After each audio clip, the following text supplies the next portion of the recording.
अखन अहाँ सब सुन रहल छी अमचन म्यूजिक की शानदार प्रस्तुति।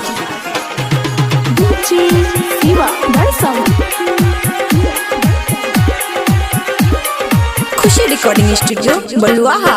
जहिया से भेलै हमरा भैया के शादी, भाभी तो मिल गेलै बड़ी हर जाई।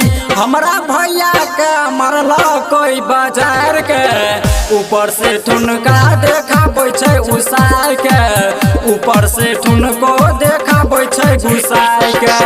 जहिया से भेलै हमरा भैया के शादी, भाभी तो मिल गेलै बड़ी हर जाई। हमरा भैया के मरला कोई बाजार के, ऊपर से मुक्का देखाबै छै घुसाय के, ऊपर से मुक्को देखाबै छै घुसाय के, ऊपर से मुक्को देखाबै छै घुसाय के।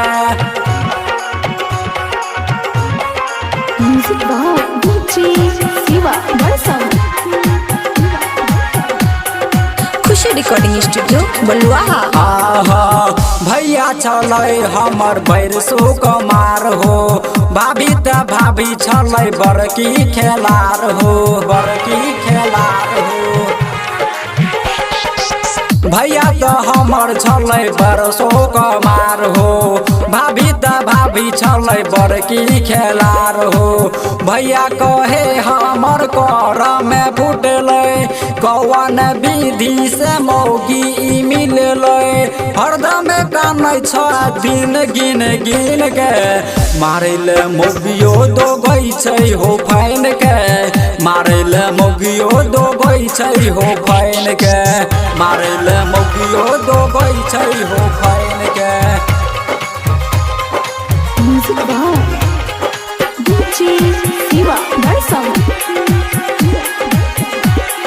खुशी रिकॉर्डिंग स्टूडियो बलुआहा। एकरा हो बापे के फोन करै छी, मुखिया हो सरपंच के बैठक बैठाबै छी, बैठक बैठाबै छी। एकरा हो बापे के फोन करै छी, मुखिया हो सरपंच के बैठक बैठाबै छी। नीतीश अभिजीत हल करै छै, सुमन सरगम अलगे रहै छै, सरोजी राजेश अलगे बैठै छै।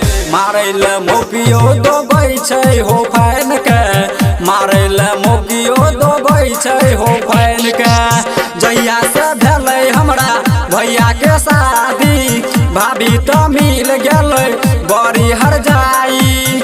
हमरा भैया के मरला कोई बाजार के, ऊपर से ठुनका देखाबै छै घुसाय के, ऊपर से मुक्का देखाबै छै घुसाय के। की कहियो चाचा। खुशी रिकॉर्डिंग स्टूडियो बलुआहा।